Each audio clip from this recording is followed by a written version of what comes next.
दोस्तों, इस वीडियो में हम BA programme semester 1 subject public administration in India political science का पीवाईक्यू डिस्कस करेंगे।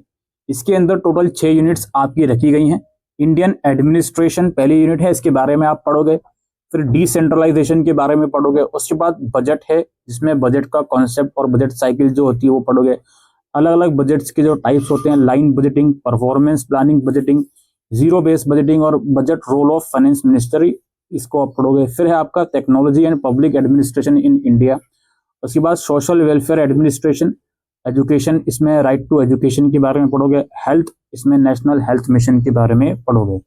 फिर आपकी कुछ इंडियन एडमिनिस्ट्रेशन में कुछ इश्यूज और डिबेट्स हैं, ये आप पढ़ने वाले हो। आइए चलते हैं इसके पीवाईक्यू और एग्जाम पैटर्न की तरफ। तो पेपर एज यूजुअल 90 मार्क्स का आएगा। 10 में से किन्हीं 5 क्वेश्चंस के आपको आंसर देने हैं। पहला क्वेश्चन है, discuss the different types of budget, evaluate the budgetary process in India. Budget के विभिन्न प्रकार क्या हैं, भारत में बजटीय प्रक्रियाओं का मूल्यांकन कीजिए। फिर है, discuss the evolution of civil services in India. भारत में सिविल सेवाओं के विकास पर चर्चा कीजिए। नेक्स्ट क्वेश्चन है, what were the major recommendations of administrative reforms of 2005, how it has impacted the administrative processes in India. 2005 के प्रशासनिक सुधारों की प्रमुख सिफारिशें क्या थीं। इसमें भारत में प्रशासनिक प्रक्रियाओं को किस प्रकार प्रभावित किया है। नेक्स्ट क्वेश्चन है, how the 73rd and 74th amendment has strengthen the decentralisation process of governance at grassroot level. 73वें और 74वें संशोधन ने जमीनी स्तर पर शासन की विकेंद्रीकरण प्रक्रिया को मजबूत कैसे किया है। फिर है, right to information is an effective instrument for ensuring transparency and accountability.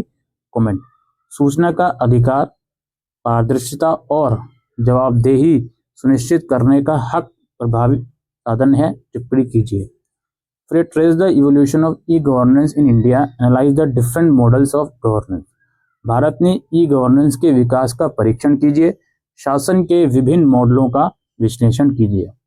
फिर write an essay on the importance of ethics in administration. प्रशासन में नैतिकता के महत्व पर एक निबंध लिखें। Describe the ombudsman system in India with special reference to Lokayukta. Lokayukta के विशेष संदर्भ में भारत में लोकपाल प्रणाली का वर्णन कीजिए।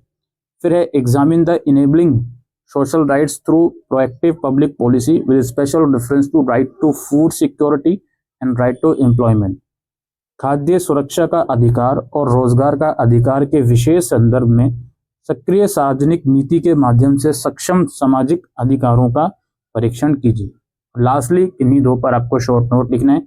सिटीजन्स चार्टर, नागरिक चार्टर, राइट टू एजुकेशन, शिक्षा का अधिकार, digital India mission, national health mission, राष्ट्रीय स्वास्थ्य मिशन। तो ये था दोस्तों पीवाईक्यू और examination pattern public administration in India का। Thank you.